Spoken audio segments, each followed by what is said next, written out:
Ya, silakan Boleh. dimulai aja. Oke, Bismillahirrahmanirrahim. Assalamualaikum teman-teman, selamat datang di podcast kami. Perkenalkan, saya Indria Makfirah yang akan memandu jalannya diskusi di podcast kali ini. Pada episode kali ini kita akan membahas tema nilai-nilai dasar bela negara, tapi dengan sudut pandang yang lebih dekat dengan kita, yaitu sebagai dosen ASN. Bersama saya sudah hadir dua narasumber yang hebat-hebat, yang berprofesi juga sebagai dosen ASN. Ada Bapak Rabil Yarham Mahardika dan juga Bapak Muhammad Roshid Ridho. Langsung saja kita akan mulai acara podcast hari ini. Untuk narasumber pertama dengan Bapak Rabil Yarham Mahardika dengan pertanyaannya, apa sebenarnya makna bela negara jika dilihat dari profesi dosen, Bapak? Baik, terima kasih Bu Indri. Jadi kalau kita bicara bela negara sebagai dosen ASN, menurut saya maknanya itu sangat dekat dengan tugas-tugas sehari-hari kita, yaitu Tridharma Perguruan Tinggi. Jadi mengajar dengan serius, meneliti dengan jujur, dan mengabdi kepada masyarakat itu sudah menjadi bagian dari proses bela negara. Begitu Mbak, begitu Mbak Ibu ya. Ya baik, menarik sekali ya. Jadi bela negara ini bukan sesuatu yang diidentik dengan militer ya, Pak. Betul, betul Ibu. Bela negara itu sudah menjadi kewajiban bagi semua warga negara, apapun profesinya, tidak hanya terbatas pada profesi militer, termasuk dosen. Jika bekerja asal-asalan, justru itu bertentangan dengan apa semangat bela negara, seperti itu. Baik, kita masuk ke nilai dasar pertama, yaitu cinta tanah air. Pertanyaannya untuk narasumber kedua, yaitu Bapak Muhammad Roshid Ridho, yang pertanyaannya, bagaimana nih Pak bentuk nyatanya dalam kehidupan dosen ASN? Pak. Ya, terima kasih Bu atas pertanyaannya. Jadi, bagi dosen, cinta tanah air itu dapat tercermin dari materi pengajaran dan penelitian yang kita lakukan.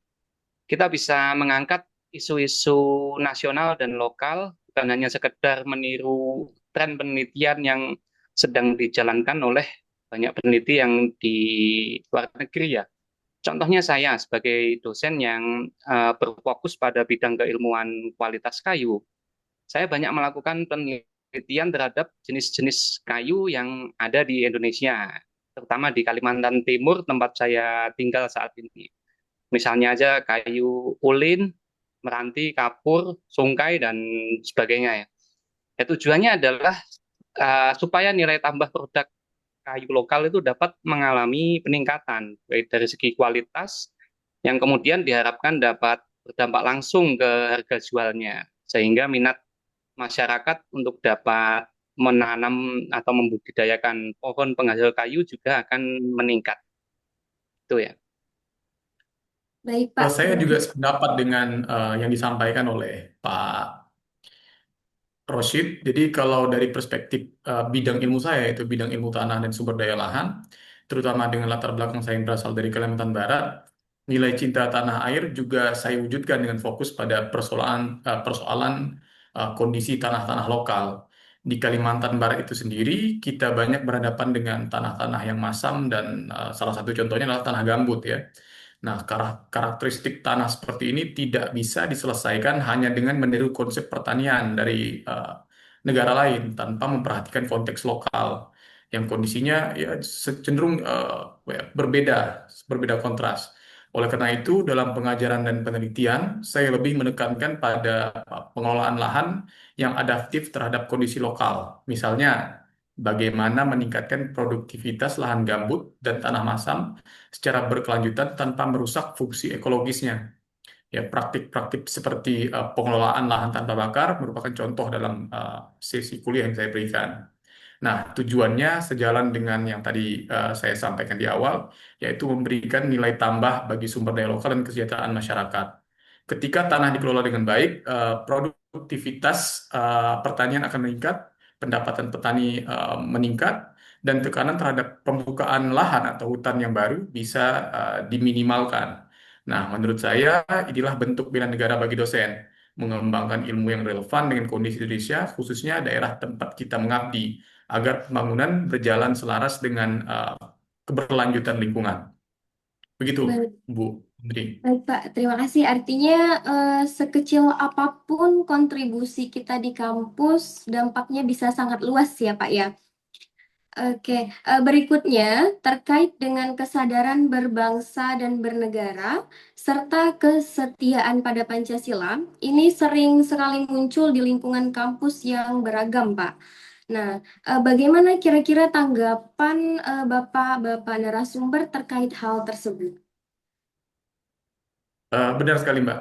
Eh, Bu, mahasiswa kita datang dari apa ya, latar belakang yang berbeda-beda, jadi itu memberikan ciri khas masing-masing terhadap mahasiswa. Sebagai dosen, kita harus menjadi figur, menjadi contoh bagaimana menghargai perbedaan dan bersikap adil.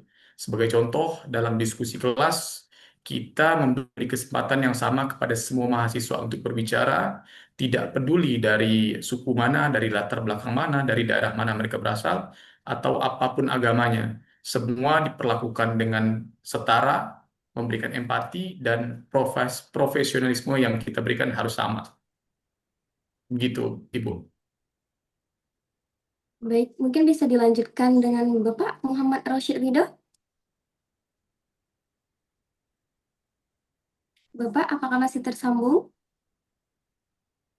Oke, oke, oke, maaf, lupa menganmut. Ya, jadi disinilah pentingnya peran Pancasila dalam kehidupan sehari-hari kita ya. Cari kita untuk berdiskusi di kelas, memberikan nilai ujian secara objektif dan membuka ruang dialog itu sebenarnya adalah praktek pengamalan Pancasila. Bahkan cara kita menanggapi perbedaan pendapat di kelas itu juga penting. Kalau ada pandangan yang berbeda, kita tidak akan langsung menyalahkan, tapi akan mengajak berdiskusi secara sehat. Jadi itu bentuk nyata pendidikan yang demokratis, menurut saya, Mbak. Baik Pak, sangat sangat menarik sekali ya Bapak-Bapak. Jadi sikap dosen di kelas itu sebenarnya adalah praktik langsung nilai Pancasila dan nilai bela negara.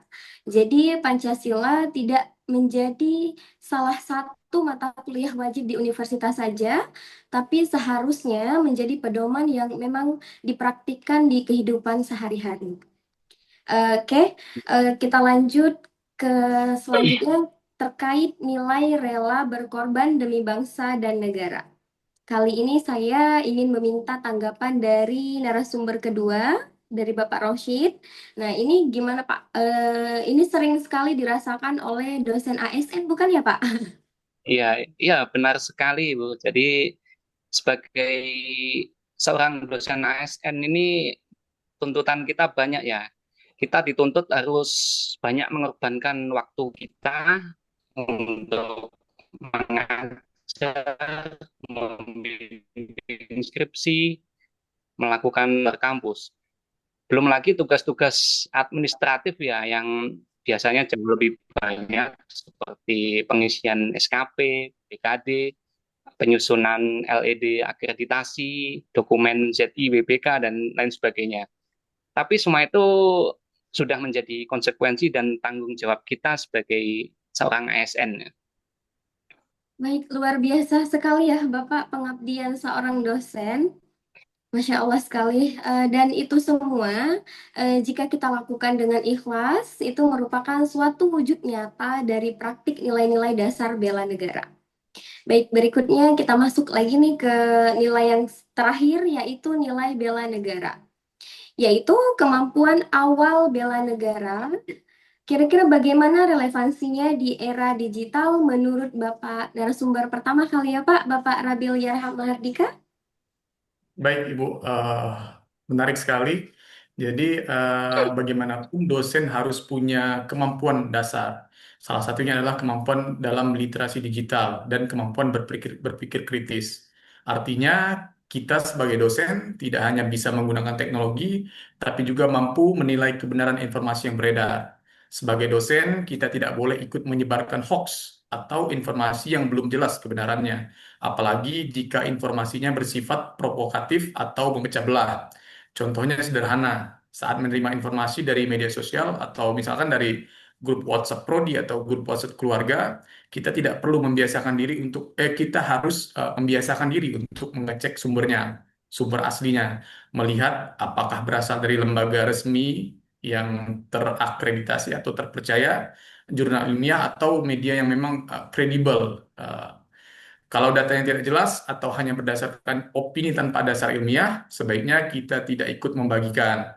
Lebih dari itu, sebagai dosen, kita juga punya tanggung jawab mengedukasi mahasiswa. Misalnya, mengajarkan cara membedah artikel ilmiah dengan membedakan artikel ilmiah dengan berita sensasional, atau membiasakan mahasiswa mencantumkan sumber yang jelas dalam tugas-tugas yang mereka buat. Dengan hal seperti itu, dengan membiasakan hal-hal tersebut, kita tidak hanya menjaga diri sendiri, tetapi juga membantu membangun budaya akademik yang sehat dan rasional. Seperti itu, Ibu. Oke.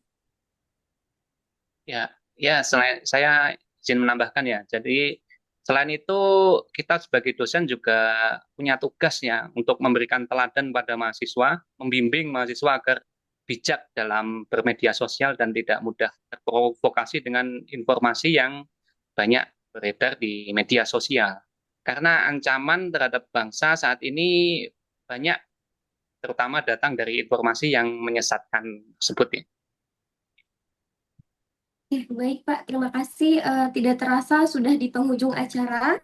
Sebagai penutup, bisa saya simpulkan bahwa bela negara bagi dosen ASN ini tidak harus melakukan hal-hal yang heroik berkaitan dengan militer, cukup dengan menjalankan tugas secara profesional dan berintegritas. Karena dari ruang kelas, kita ikut menentukan masa depan bangsa. Terima kasih kepada para narasumber dan juga para pendengar. Semoga diskusi santai ini memberikan manfaat dan refleksi bagi kita semua. Salam bela negara. Salam bela Gitu. negara. Salam bela negara. Baik, terima kasih. Assalamualaikum warahmatullahi wabarakatuh. Waalaikumsalam.